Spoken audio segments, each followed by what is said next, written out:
Cumprimento a todos os meus irmãos com a paz de Jesus. Seja bem-vindo ao estudo da lição da Escola Sabatina, número 13, Vivendo pela Palavra de Deus. Vamos orar ao nosso Deus. Pai querido que estás nos céus, na Tua presença estamos buscando a Tua graça, a Tua bênção e a presença do Espírito Santo na minha mente e na mente dos meus irmãos. Que o Espírito Santo nos ajude a entendermos a Tua palavra, a valorizarmos a Santa Bíblia. Ajuda-nos, Pai, a memorizarmos a Tua palavra e entesourá-la em nosso coração, para que ela seja a luz da nossa vida e uma fonte de conforto para as horas de dificuldades. Derrama, pois, a Tua bênção sobre nós neste momento, em nome de Jesus. Amém. Vivendo pela palavra de Deus. Queridos, uma coisa é pregar sobre a fé, falar sobre a fé, outra coisa é viver pela fé. Uma coisa é pregar sobre a lei de Deus, os mandamentos de Deus, outra é obedecer os mandamentos de Deus. Se nós não praticarmos as palavras que lemos na Bíblia, nas Santas Escrituras, elas não serão introduzidas na nossa vida. A melhor forma de nós aprendermos a palavra de Deus é praticando-a. O melhor método do estudo da Bíblia será inútil se não estivermos determinados a viver de acordo com o que aprendemos nas Escrituras. Aprendemos melhor não apenas lendo ou ouvindo, mas praticando o que sabemos. Essa obediência abre um tesouro pleno das bênçãos divinas que de outra maneira não receberíamos. A Bíblia, ela amplia o nosso conhecimento e a nossa compreensão. Se não estivermos dispostos a cumprir a palavra de Deus, nem praticar o que estudamos, não nos desenvolveremos. E nosso testemunho será enfraquecido, porque nossa vida não está em harmonia com as nossas palavras. Não há exemplo melhor para nós seguirmos do que o exemplo de Jesus Cristo, que não somente estudou profundamente as Escrituras do Antigo Testamento, era a única Escritura sagrada que Jesus Cristo tinha, ele a estudou profundamente, memorizou os versos. Isto exigiu tempo de qualidade da parte de Jesus. Ele viveu em plena harmonia com a vontade de Deus. Nesta semana vamos examinar o que significa viver pela palavra que sai da boca de Deus. Na parte de domingo, a palavra viva de Deus e o Espírito Santo. Se o Espírito Santo inspirou os profetas a escreverem a Bíblia, é indispensável a presença do Espírito Santo em você e em mim para entendermos os escritos sagrados. O Espírito Santo vai nos ajudar a entender o que estamos lendo e o Espírito Santo vai também nos ajudar a praticar o que estamos aprendendo. Não somos nós que controlamos a Bíblia, é a Bíblia que controla a nossa vida. Nossa maneira de pensar, nosso estilo de vida, tudo tem que ser afetado pelos ensinos da palavra de Deus. Isto é o que realmente importa. Estar disposto a viver a verdade aprendida significa estar disposto a se submeter a essa verdade. Essa escolha às vezes envolve uma luta intensa, pois estamos travando uma batalha a respeito de quem terá a supremacia em nosso pensamento e em nossa vida. E no fim, há apenas dois lados para escolher: Cristo e Satanás. O Espírito de Cristo, o Espírito Santo e o Espírito de Satanás. Quem vai controlar a nossa vida? Abra sua Bíblia em Filipenses capítulo 2. Filipenses capítulo 2 e os versos 12 a 16. Filipenses capítulo 2 e os versos 12 a 16. Aqui nós lemos: De sorte que, meus amados, assim como sempre obedecestes, não só na minha presença, mas muito mais agora na minha ausência, assim também operai a vossa salvação com temor e tremor. Paulo fala aos cristãos de Filipe como cristãos que eram obedientes à palavra. Na ausência ou na presença de Paulo, eles eram obedientes. E aqui diz que eles operavam a salvação com temor e tremor. Esse é o esforço de cada um. Cada pessoa tem que fazer um esforço especial para se salvar. Não é salvação pelas obras, mas ele se empenha em andar no caminho estreito. Ele se empenha em renunciar ao mundo. Ele toma tempo para estudar a Bíblia. Esse esforço você tem que fazer. Ninguém pode fazer por você. Por isso o verso 13 diz: porque Deus é quem opera em vós tanto o querer como o efetuar, segundo a sua boa vontade. É Deus quem opera em você. A salvação 100% vem de Deus, mas ele tem que ter a cooperação sua, porque você tem que escolher Jesus Cristo. Você tem que escolher começar o dia em oração. Você escolhe ler a Bíblia e não outros livros. Fazei todas as coisas sem murmuração nem contendas. E o verso 15, para que sejais irrepreensíveis e sinceros, filhos de Deus, inculpáveis no meio de uma geração corrompida e perversa, entre a qual resplandeceis como astros no mundo. Aqui está o estilo de vida santificado que Deus espera de todos os seus filhos. Viver vida irrepreensível, sincera, inculpável, não como esta geração corrompida e perversa, para que possamos resplandecer como astros no mundo. As pessoas nos observam, nós estamos brilhando por Jesus Cristo. Por isso Jesus diz, vós sois a luz do mundo. E o verso 16, retendo a palavra da vida. Não é só ler, mas é reter, é memorizar, para que no dia de Cristo possa gloriar-me de não ter corrido nem trabalhado em vão. Na volta de Jesus, o apóstolo Paulo está dizendo que ele vai ver a recompensa do seu trabalho. Ele não trabalhou em vão, porque ele vai ver milhares de pessoas resgatadas pelo sangue de Cristo, ele vai ver o resultado do seu ministério. Queridos, Deus atua em nós, mas ele faz mediante o Espírito Santo, o único que nos dá a sabedoria para compreendermos as Sagradas Escrituras. Sem o Espírito Santo, não existe afeição pela mensagem de Deus. Não há esperança, confiança, nem amor em resposta à verdade. Por meio do Espírito Santo, Deus realmente efetua em nós tanto o querer como o realizar. O Espírito Santo é um professor que deseja nos conduzir a uma compreensão mais profunda das Escrituras e a uma alegre apreciação da palavra de Deus. O Espírito Santo traz as verdades da palavra de Deus à nossa memória, nos dá novas percepções sobre elas para que a nossa vida seja caracterizada pela fidelidade, pela obediência amorosa à vontade de Deus. Ninguém é capaz de explicar as Escrituras sem o auxílio do Espírito Santo. Mas quando tomamos a palavra de Deus com o coração humilde e dócil, os anjos de Deus estarão ao nosso lado para nos impressionar com as evidências da verdade. Assim as coisas espirituais serão entendidas espiritualmente. Como é que nós poderemos entender as coisas espirituais? Se formos espirituais. Se você é espiritual, você pode entender a palavra de Deus, que é espiritual.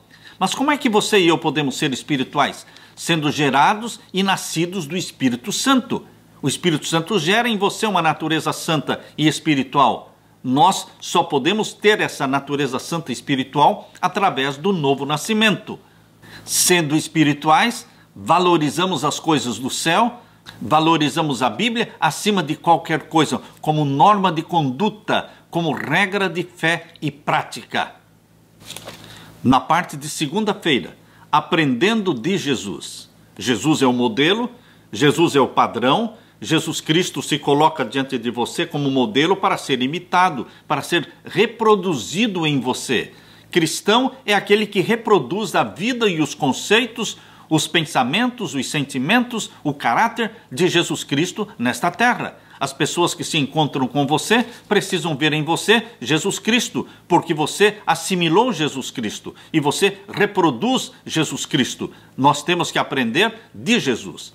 O trabalho do Espírito Santo é implantar Jesus em você e em mim, dar-nos a mente de Jesus. O trabalho do Espírito Santo é nos fazer recordar todos os ensinamentos de Jesus, tudo o que Jesus ensinou, todos os sermões, todas as instruções de Jesus. O Espírito Santo nos traz à memória. O Espírito Santo implanta em você a mente de Jesus. Esta é a diferença do cristianismo e as outras religiões.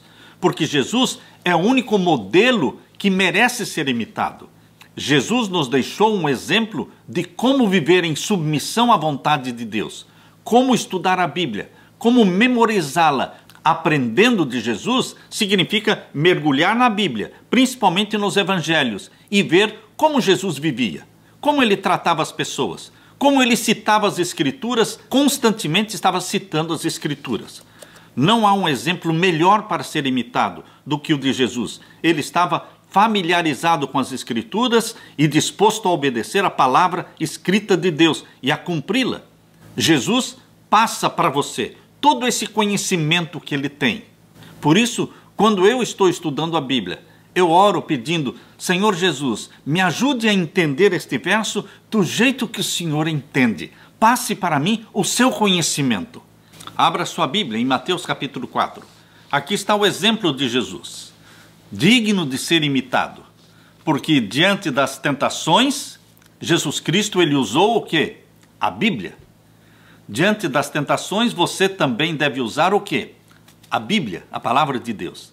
Mas para que você possa usar a palavra de Deus, você tem que memorizar a palavra de Deus. Ela tem que estar na sua memória, para que você cite a palavra de Deus. Assim está escrito, assim disse o Senhor, assim como Jesus fez. Aqui em Mateus capítulo 4, nós lemos a partir do verso 1. Então foi conduzido Jesus pelo Espírito Santo ao deserto para ser tentado pelo diabo. Depois de batizado nas águas, Jesus Cristo foi batizado pelo Espírito Santo. E o Espírito Santo o conduziu para o deserto para ser tentado pelo diabo. E o verso 2 diz: e tendo jejuado 40 dias e 40 noites, depois teve fome. E chegando-se a ele o tentador disse: se tu és o Filho de Deus, manda que estas pedras se tornem em pães. Ele, porém, respondendo, disse: está escrito. Está percebendo? Ele não conversou com o diabo, ele não bateu papo com Satanás, ele citou a Bíblia. Está escrito: nem só de pão viverá o homem, mas de toda palavra que sai da boca de Deus. Então o diabo o transportou à cidade santa, Jerusalém, e o colocou sobre o pináculo do templo, e disse-lhe: se tu és o Filho de Deus, lança-te daqui para baixo, porque está escrito que aos seus anjos dará ordens a teu respeito, e tomar-te-ão nas mãos, para que nunca tropeces em alguma pedra. Satanás também conhece a Bíblia. Ele conhece a Bíblia intelectualmente, ou seja, ele não vive a Bíblia, ele não pratica, ele não obedece, mas ele conhece, ele tem um conhecimento. Mas o conhecimento sem a prática, sem a obediência, é nada, queridos. Por isso muitas pessoas torcem a Bíblia, porque conhecem a Bíblia intelectualmente, mas não a vivem, não a praticam, não se submetem à vontade de Deus. Esta era a diferença. Jesus Cristo não somente conhecia, mas se submetia à vontade de Deus. Ele vivia cada palavra que saía da boca de Deus. Por isso aqui ele respondeu mais uma vez. Pela segunda vez Jesus Cristo disse: está escrito. No verso 7, disse-lhe Jesus: também está escrito: não tentarás ao Senhor teu Deus. Novamente o transportou o diabo a um monte alto e mostrou-lhe todos os reinos do mundo e a glória deles. E disse-lhe: tudo isto te darei, se prostrado me adorares. Então, verso 10, Jesus Cristo lhe disse: vai-te, Satanás, porque está escrito. Outra vez, Jesus cita a Bíblia: está escrito: ao Senhor teu Deus adorarás, e só a Ele servirás. Vamos memorizar a palavra de Deus. Vamos entesourá-la no coração. Escondi a tua palavra no meu coração, para não pecar contra ti. Este é o melhor propósito. Esconder a palavra de Deus é um bom ato. No coração é um bom lugar. Para não pecar contra ti é um bom e santo propósito. Na parte de terça-feira, Jesus versus as Escrituras. Será que Jesus falava contra as Escrituras? Ou Jesus Cristo sempre falava a favor das Escrituras, confirmando e valorizando os escritos do Antigo Testamento? Queridos, Jesus Cristo, ele é a luz maior. Jesus Cristo é uma luz maior do que a palavra revelada escrita. A palavra escrita é a revelação de Deus, mas Jesus Cristo é a revelação personificada de Deus. É a maior de todas as revelações, é a pessoa de Jesus Cristo. É aquilo que ele viveu, é aquilo que ele falou. Por isso, muitas vezes, quando Jesus citava as Escrituras, ele dizia, como está em Mateus capítulo 5. Abra a sua Bíblia, em Mateus capítulo 5. Veja como Jesus falava. Ele não se opunha, ele não se contradizia com a Bíblia, mas ele ampliava a Bíblia. Jesus Cristo levava as pessoas da letra da lei para o espírito da lei. Queridos, Nós não podemos ficar somente com a letra. Por isso que a Bíblia diz, a letra mata, mas o Espírito vivifica. Não podemos ficar somente com a letra. Nós temos que buscar descobrir o Espírito da lei, o Espírito de cada um dos mandamentos de Deus. Leia então comigo Mateus capítulo 5, a partir do verso 21. Vejam, ouvistes que foi dito aos antigos, não matarás, mas qualquer que matar será réu de juízo. Jesus não diz, não, este mandamento está errado, você pode matar. Não, Jesus não está contradizendo o Antigo Testamento. Ele está ampliando o mandamento, a compreensão, abrindo a nossa mente para irmos da letra para o espírito da lei. Por isso, no verso 22, Jesus diz, eu porém vos digo. Sempre que essa expressão, esta frase usada por Jesus, eu porém vos digo, ele vai nos levar para o espírito da lei. Eu, porém, vos digo que qualquer que sem motivo, sem colerizar contra o seu irmão, será réu de juízo. Então, queridos, a letra da lei proibia matar, mas o espírito da lei vai mais além de matar com armas. O espírito da lei fala quando você se encoleriza, quando você tem raiva, quando você tem ódio de um seu irmão ou do seu próximo, você está matando, você está transgredindo o mandamento que diz não matarás. Você ainda pode ler no mesmo capítulo 5 de Mateus e agora no verso 27. Verso 27, aqui diz, ouvistes o que foi dito aos antigos, não cometerás adultério. Jesus não vai falar contra a lei de Deus, o mandamento que proíbe adulterar. Não, ele vai ampliar este mandamento. Ele vai para o espírito deste mandamento. Por isso, no verso 28, Jesus diz, eu porém vos digo. Veja a frase novamente, eu porém vos digo. Quando Jesus fala, eu porém vos digo, se prepare, que ele vai ampliar o mandamento, vai nos levar da letra para o espírito da lei. Eu porém vos digo que qualquer que atentar para uma mulher, cobiçando-a, já em seu coração cometeu adultério com ela. Quão mais profundo, quão mais amplo é o mandamento quando nós descobrimos o espírito que está por trás do mandamento. Queridos, não é somente o ato de adultério que a Bíblia condena. A letra pode ser entendida somente como sendo o ato de adultério. Mas o espírito deste mandamento diz que se nós cobiçamos uma mulher que não é nossa esposa e nós a desejamos para nós, nós estamos transgredindo um mandamento que diz não adulterarás. Não adulterarás envolve flertar, namorar, desejar a mulher alheia. Não adulterarás envolve olhar pornografia. Não adulterarás envolve sexo virtual. Envolve trocar mensagens através do WhatsApp com uma mulher que não é a sua esposa e declarar amor para com ela. Isto é transgressão do 7º mandamento. Não adulterarás. Este é o espírito da lei. Agora ainda no capítulo 5, no verso 31. Também foi dito, qualquer que deixar sua mulher, dê-lhe carta de divórcio. Queridos, no Antigo Testamento as pessoas se divorciavam por qualquer coisa. Mas Jesus Cristo agora amplia e nos leva para o espírito deste mandamento. Por isso o verso 32, Jesus diz, eu porém vos digo. Jesus, quando usa essa expressão, eu porém vos digo, ele está elevando o padrão. Há pessoas que pensam que Jesus Cristo baixou o padrão. Não, Jesus não abaixa o padrão, ele eleva o padrão, dizendo, eu porém vos digo, ele nos conduz e nos transporta para o espírito do mandamento. Eu porém vos digo, qualquer que repudiar a sua mulher, a não ser por causa da prostituição, faz que ela cometa adultério, e qualquer que casar com a repudiada comete adultério. E no verso 33 diz outro sim, ouvistes que foi dito aos antigos, não perjurarás, mas cumprirás os teus juramentos ao Senhor. Mas o verso 34, Jesus usa a frase de sempre, eu porém vos digo, que de maneira nenhuma jureis, nem pelo céu, porque é o trono de Deus. E novamente você vai ver aqui no verso 38, ouvistes o que foi dito olho por olho e dente por dente. Bateu, levou. Essa era a regra do Antigo Testamento. Agora Jesus Cristo eleva o padrão. Aqui diz no verso 39, eu porém vos digo que não resistais ao mal. Se alguém te bater na face direita, oferece-lhe também a outra. E ao que quiser pleitear contigo e tirar-te o vestido, larga-lhe também a capa. E se alguém te obrigar a caminhar 1 milha, vai com ele 2 milhas. Dá a quem te pedir e não te desvies daquele que quiser que lhe emprestes. Queridos, novamente Jesus Cristo nos mostra o espírito da lei. Ele elevou o padrão. E agora, novamente no verso 43, ouvistes o que foi dito, amarás ao teu próximo e aborrecerás ao teu inimigo.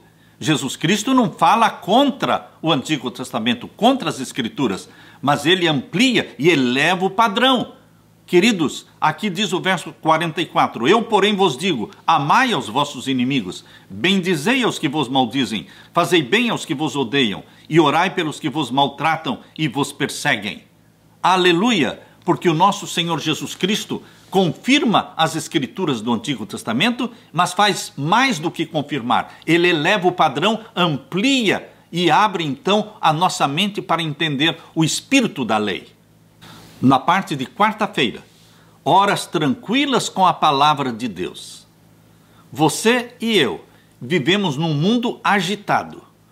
Um mundo que quase não encontra tempo para dormir, para descansar.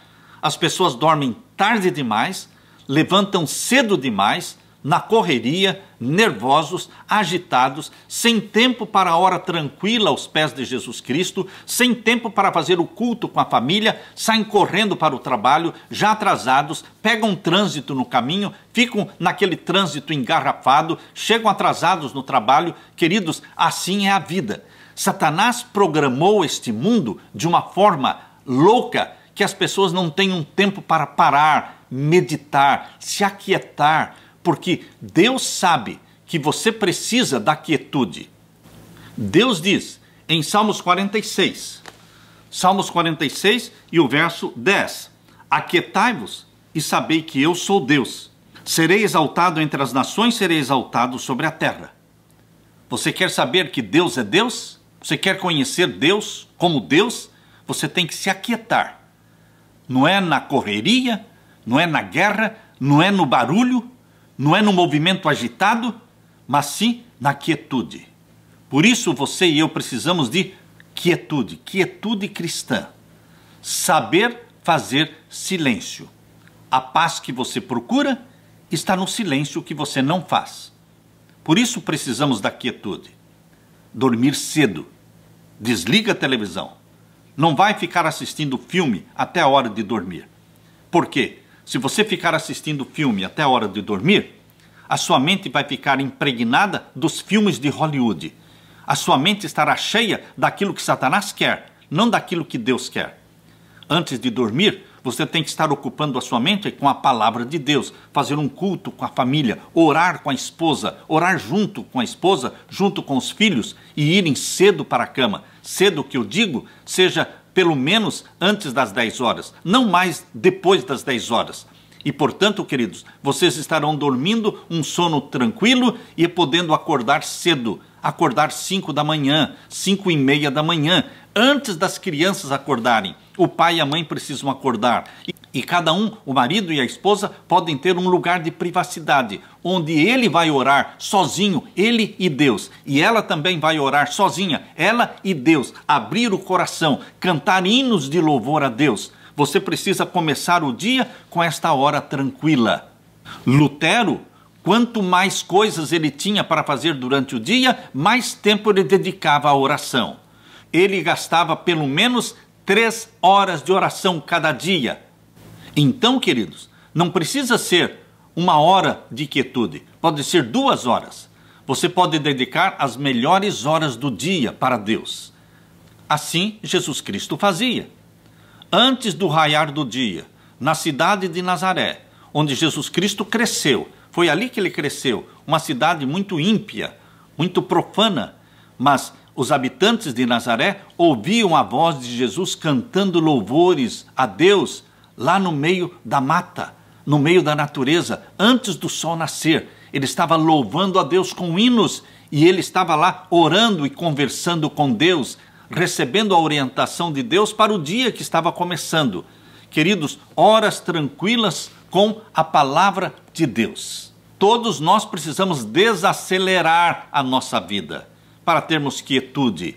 O Espírito Santo pode falar conosco quando nós estamos estudando a Bíblia, quando nós estamos em silêncio na presença de Deus, quando nós estamos louvando a Jesus Cristo.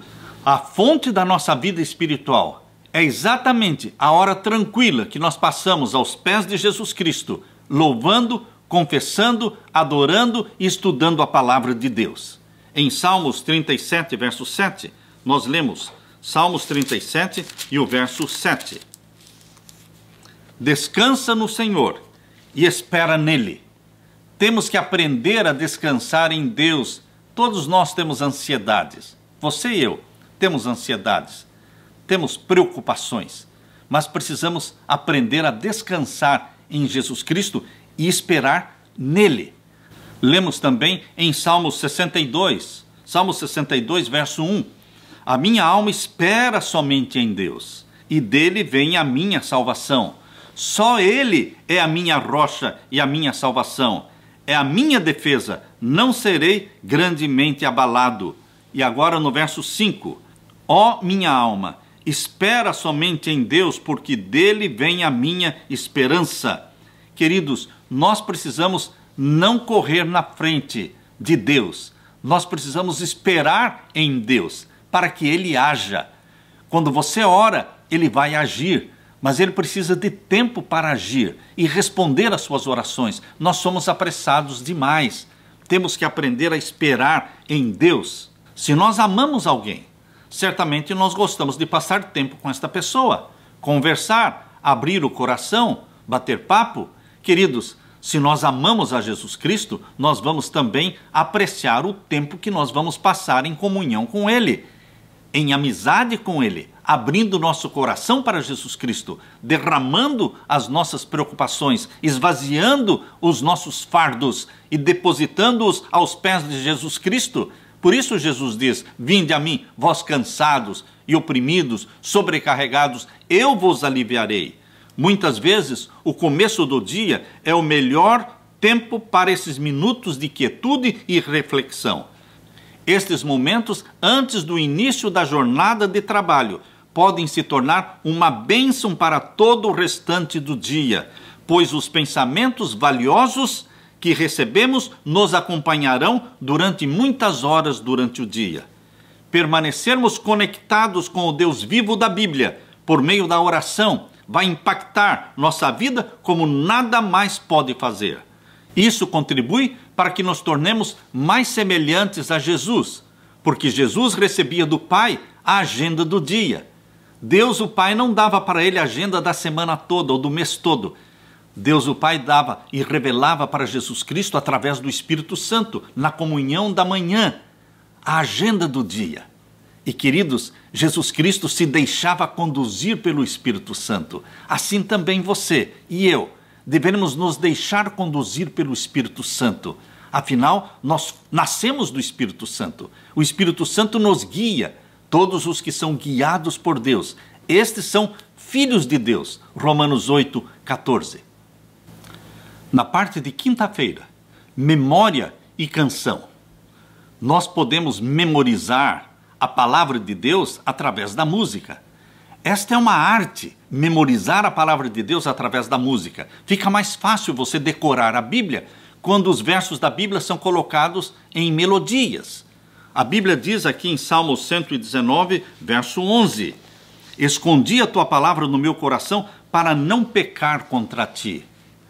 Para nós termos aversão ao pecado, para nós termos repulsa ao pecado, para não termos atração pelo pecado, nós precisamos memorizar a palavra de Deus, escondê-la em nosso coração. Memorizar a Bíblia traz bênçãos multiplicadas. Quando guardamos as preciosas mensagens da palavra de Deus em nossa mente, podemos reviver o que foi memorizado e aplicá-lo em circunstâncias novas e variáveis. Dessa maneira, a Bíblia impacta diretamente nosso pensamento, nossas decisões e influencia nossos valores e comportamento. Memorizar as Escrituras traz a Bíblia à vida, introduz a Bíblia na nossa vida, na nossa experiência diária. Memorizar as Escrituras, palavra por palavra, é uma tremenda salvaguarda contra os enganos e falsas interpretações. Os valdenses ensinavam os filhos, as crianças, a memorizarem grandes porções da Bíblia. Eles decoravam textos longos da Bíblia. E, queridos, J.N. Andrews, aquele missionário adventista, o primeiro missionário adventista na Europa, ele dizia: se o Novo Testamento me for retirado da minha mão, eu posso reproduzir o Novo Testamento inteiro, palavra por palavra, verso por verso. Que memória retentiva! Queridos, você também pode ter uma memória retentiva, guardando nela a palavra de Deus. Abra sua Bíblia. Vamos ler Efésios capítulo 5 e o verso 19. Efésios capítulo 5 e o verso 19. Aqui nós lemos: falando entre vós em salmos e hinos e cânticos espirituais, cantando e salmodiando ao Senhor no vosso coração, dando sempre graças por tudo ao nosso Deus e Pai, em nome de nosso Senhor Jesus Cristo. O conselho que Paulo está dando aqui aos cristãos da cidade de Éfeso é que eles deveriam falar em salmos, ou seja, colocar os textos da Bíblia em músicas, em melodias, cânticos espirituais, cantando e salmodiando ao Senhor. O povo de Deus canta pouco. Essa história de cantar um hino para começar o culto, cantar outro hino para terminar o culto, isto está errado, irmãos. Nós deveremos cantar pelo menos 15, 20 minutos antes de iniciar a pregação, o sermão, cantando, louvando, entesourando a palavra de Deus através da melodia e preparando o nosso espírito para o sermão. Queridos, uma das mais poderosas estratégias que Deus deixou para você vencer a tentação, vencer o desânimo, vencer a depressão, é cantar. Quando as crianças estiverem nervosas dentro de casa, todo mundo estiver brigando, o conselho da serva de Deus é que a mãe cante. As crianças estão nervosas, todo mundo está agitado, cante hinos. Isto vai trazer paz, calma, harmonia. Quando você estiver enfrentando tentações, cante um hino. Ocupe a mente, não deixe a sua mente vazia. Mente vazia é instrumento de Satanás. Ocupemos a mente, memorizando os versos da Bíblia. Ocupemos a mente cantando hinos de louvor. Não fique com a mente vazia. Ocupe a sua mente com as coisas espirituais. Salmodiando. Colossenses também capítulo 3. Colossenses também capítulo 3 e o verso 16. Aqui nós lemos: a palavra de Cristo habite em vós. A palavra de Cristo tem que estar na nossa mente, habitar em nós. A palavra de Cristo habite em vós, abundantemente, bastante das Escrituras. Você tem que ter a mente embebida na palavra de Deus. Habite abundantemente em vós, em toda a sabedoria, ensinando-vos e admoestando-vos uns aos outros com salmos. O que mais? Com hinos e cânticos espirituais, cantando ao Senhor com graça em vosso coração. A nossa vida será muito mais feliz se cantarmos mais. Há pessoas que não cantam nem na hora do culto da igreja, muito menos em casa. Nós precisamos cantar muito em casa, cantar muito na hora da nossa comunhão pessoal com Deus. Eu canto geralmente 4, 5, 6, 7, 8 hinos. Antes de iniciar a minha oração, eu canto todos estes hinos, preparando a minha mente, enchendo o meu coração do pensamento do céu, introduzindo-me na presença do Santo de Israel. E então, depois de cantar e cantar louvores a Deus, e depois de cantar e cantar louvores a Deus, eu começo a minha oração, usando palavras de exaltação de Deus, o Santo de Israel. E depois eu busco o batismo do Espírito Santo. Queridos, nós podemos ter estas horas gostosas, aprazíveis, e sentirmos a presença do Espírito Santo em nós, no nosso lar. Cantar as palavras da Bíblia é uma forma poderosa de memorizar os textos das Escrituras. No cântico, as palavras da Bíblia são mais facilmente lembradas. Combinar as palavras das Escrituras com belas melodias faz com que elas fiquem ancoradas em nossos pensamentos com maior firmeza e será um meio eficaz de dissipar nossa ansiedade. as passagens bíblicas relacionadas às melodias simples, mas harmoniosas, podem ser facilmente cantadas e memorizadas também pelas crianças. A música faz parte da adoração a Deus nas cortes do céu, e em nossos cânticos de louvor devemos tentar nos aproximar o máximo possível da harmonia do coro celestial. Queridos, eu termino esta mensagem dizendo que você e eu devemos dedicar tempo diariamente para o estudo da Bíblia, o estudo pessoal, com oração, com cânticos no nosso coração, em busca da direção do Espírito Santo, em busca do batismo do Espírito Santo, e que Deus nos transforme através deste livro sagrado. Foi este livro que fez com que a Reforma Protestante saísse vitoriosa. É este livro que fará com que você seja vitorioso nos dias de hoje. É este livro que vai salvar nossas famílias, a Bíblia, e a Bíblia só, como nossa única regra de fé e prática. Deixo com você a bênção e a paz de meu Senhor Jesus Cristo. Jesus te abençoe. Amém.